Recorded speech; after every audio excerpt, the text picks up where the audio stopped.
Now on the APEC VIP hotline, cutting-edge training for the serious athlete, apecgo.com. Joining us right now from the Longview Lobos, head coach John King. How you doing, Coach? Doing fine, Bryan. Congratulations on a huge win over Lufkin, 45-14, the first win at Abe Martin Stadium for the Lobos since 1997. How'd that feel? Well, it was definitely a different feeling. I was proud for our kids and the Lobo Nation for us to go down there and play a complete game and come away with a victory.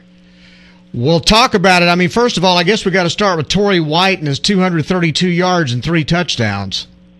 Well, he ran the ball extremely well, and I think a lot of the credit would go to our offensive line and our fullback, Antonio Sanders, as well. I thought they controlled the line of scrimmage and executed their assignments pretty well all night long. And, of course, Torrey, he found a crease, and with his speed, he's able to take it to the house, But he got us off to the right foot on the first snap, going 71 yards on the inside zone. And, we had a couple more big runs along the way. But, he ran the ball tough and got the tough yards when we needed to as well. Well, and your defense held Lufkin to 236 yards, so I guess also plenty of kudos for them as well. No doubt. We gave up a big play the first snap, had a couple of missed tackles, and after that, we settled down and played great defense and great team defense. Flip side of things, I thought our defensive line controlled the line of scrimmage, and you were able to do some stuff with the 3-man line, and those guys held up against the run, and we got great support out of our secondary and had a lot of young men that played extremely well. So if somebody had told you were going to go down to Abe Martin Stadium and beat the Lufkin Panthers 45-14 before you got on the bus, what would you have said? About time.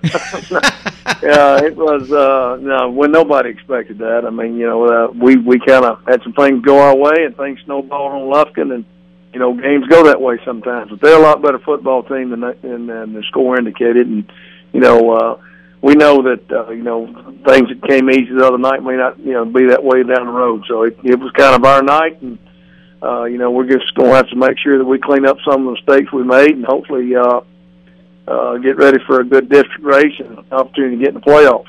I was going to ask you now, 3 weeks ago when you lost Bivens Caraway, it sounded pretty bleak around Lobo Nation, and right now everything's completely turned around. Talk about the way your team has responded since that blow and where you think they are right now.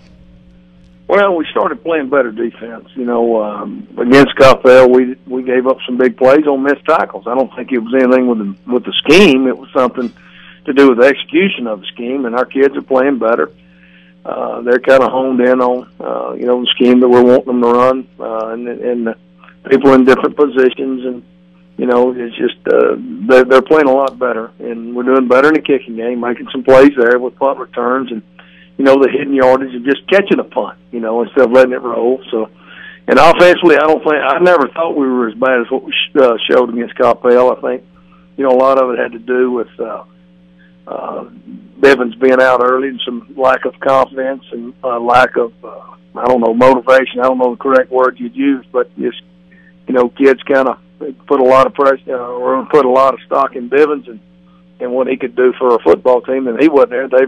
They didn't know what to do. But since that time, we've kind of tweaked some things, and some other guys have stepped up as leaders, and we've played better in different places we needed to play in, and we've consequently been able to win 3 ball games. Well, it sounded like back when the season started that you were a little bit frustrated with this football team. It sounded like you weren't able to get your message across, but it seems like now in the last couple of weeks, again, and maybe because of the shakeup with Caraway, it just seems like everybody's kind of snapped to attention, and it's a totally different feeling about this football team now.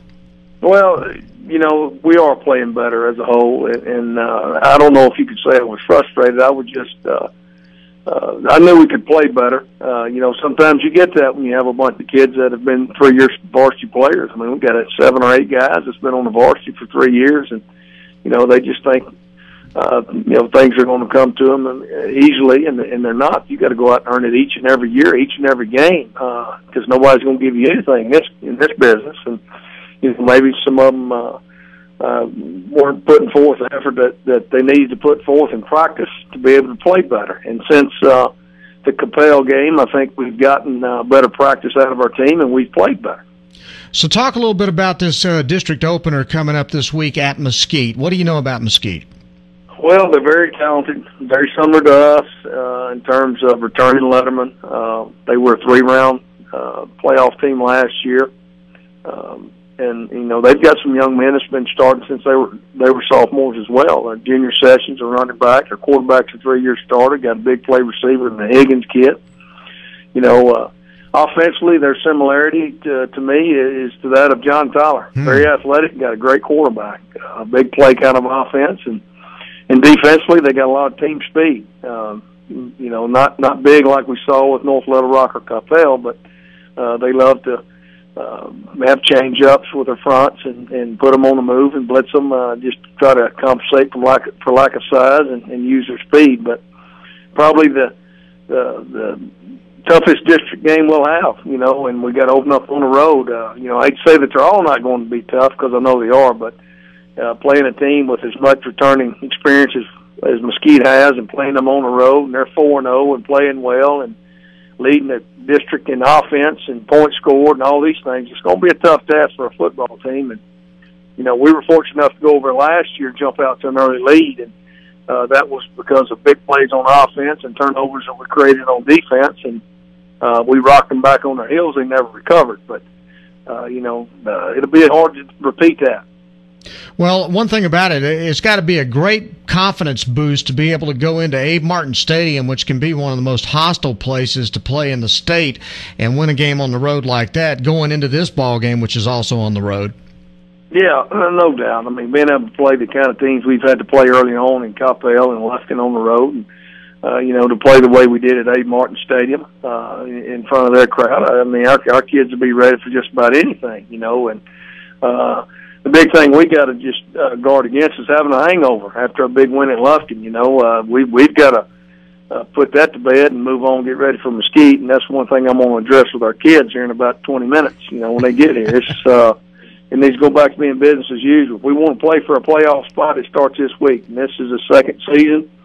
We're fixing to embark on, and if you don't play well now, you're not going to make the playoffs or not going to have an opportunity to play for a district title. And those are two things we got left that we want to reach for our season goal. Well, Coach, it was a great win for you Friday night. Congratulations on a huge win at Lufkin. I know that felt good, and best of luck this coming week against Mesquite.